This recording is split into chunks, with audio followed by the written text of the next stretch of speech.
আসসালামু আলাইকুম, কেমন আছেন সবাই? বয়সের সাথে সাথে আসলে মানুষের যে রুচি বদলায় এটা এখন বুঝতে পারি। একটা সময় খাসির মাংস একদমই পছন্দ করতাম না এবং কোনো কিছু খেতে না চাইলে তখন আম্মু বলতো এখন খাচ্ছ না, পরে আফসোস করবা। তো ঠিকই এখন সেই সময়টা চলে এসেছে। খাসির মাংস একদম পছন্দ করতাম না, খেতে পারতাম না, কেমন যেন একটা গন্ধ করতো। কিন্তু এখন মনে হয় সবচেয়ে মজা আসলে খাসির মাংস। আমি 1 নম্বরেই রাখবো এটাকে।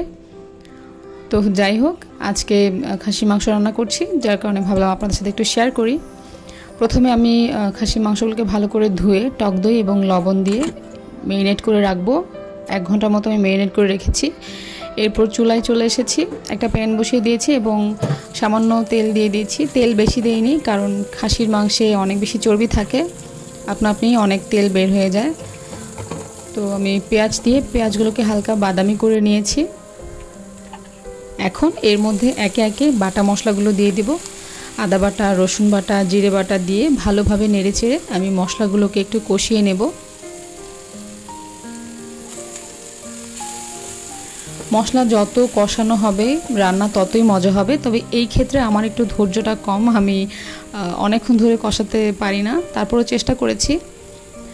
তো এরপরে আমি গুঁড়া মশলাগুলো দিয়ে দিয়েছি, মরিচ দিয়েছি, ধনে গুঁড়ো দিয়েছি, গরম মশলা দিয়েছি। এখানে আমি হলুদ ব্যবহার করিনি, কারণ আমি একটু সাদা সাদা বা কোরমা টাইপ আর কি করতে চাচ্ছিলাম। তো সামান্য একটু পানি দিয়ে মশলাটাকে কষিয়ে নিচ্ছি। মশলাটা যখন এইরকম হয়ে গেছে, এ পর্যায়ে আমি দই মেশানো মাংসগুলো, মানে মেরিনেট করা মাংসগুলো আমি এখানে দিয়ে দিচ্ছি।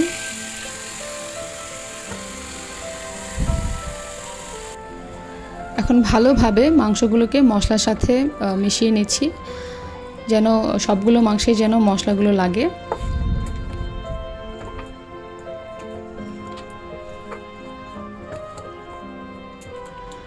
ভালোভাবে মেশানো হয়ে গেলে এখন আমি ঢাকনা দিয়ে কষাতে থাকবো মাংসগুলো। তো এরই মধ্যে আমি টক দই এবং দুধ দিয়ে একটা মিশ্রণ তৈরি করছি। এটা আমি একেবারেই শেষ পর্যায়ে দিব, যখন আমি নামিয়ে ফেলবো তার আগেই আমি এটা রান্নার মধ্যে দিব।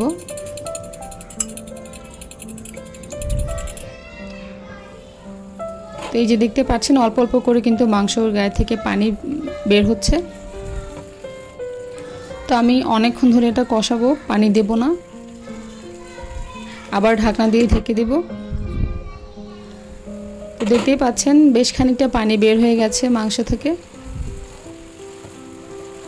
এইভাবে আমি অনেকবার ঢাকনা দিয়ে দিয়ে আমি রান্না করতে থাকবো। পানি অনেক পরে দিব, আবারও আমি ঢাকনা দিয়ে দেব।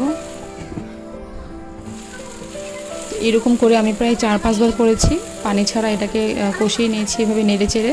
তো এই পর্যায়ে আমি এখন সামান্য পানি অ্যাড করব, অল্পই দিব, পানি বেশি দিব না। এরকম পানি দিয়ে আবারও ঢাকনা দিয়ে ঢেকে দেব। সবগুলো পানি একসাথে দিব না, আমি অল্প অল্প পানি দিয়ে তারপরে আমি মাংসটা রান্না করছি।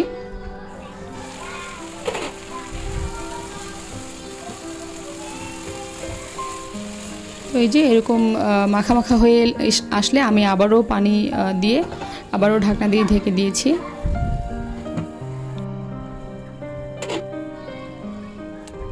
তো এই পর্যায়ে আমি আরেকটু পানি অ্যাড করেছি এবং মাংস থেকেও কিছু পানি বের হয়েছে।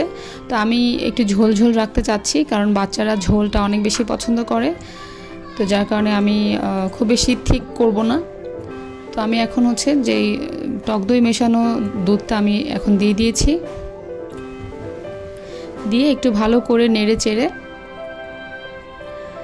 এখন কিছু কাঁচামরিচ ফালি দিয়ে দিয়েছি, যাতে একটু ঝাল যেন থাকে।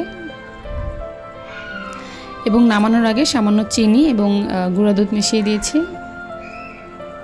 তো ব্যাস, আমার রান্না হয়ে গেছে। আমি ঝোলটা একটু বেশি রেখেছি, যার কারণ বাচ্চারা ঝোলটা অনেক বেশি পছন্দ করে এবং ওদের অনেক মজা লেগেছে। ওরা এটা খুবই পছন্দ করেছে, বিশেষ করে ঝোলটা। ওরা ঝোল দিয়ে এমনি এমনিই ভাত খেয়ে নিচ্ছিল আর কি, যাদেরকে ভাত খাওয়াতে আমার অনেক বেশি কষ্ট হয়ে যায়। তো এটা ওরা অনেক বেশি পছন্দ করেছে।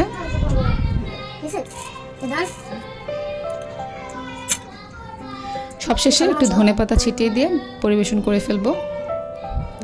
ভিডিও যদি ভালো লাগে তাহলে লাইক, কমেন্ট, শেয়ার করে পাশে থাকবেন। আল্লাহ হাফেজ।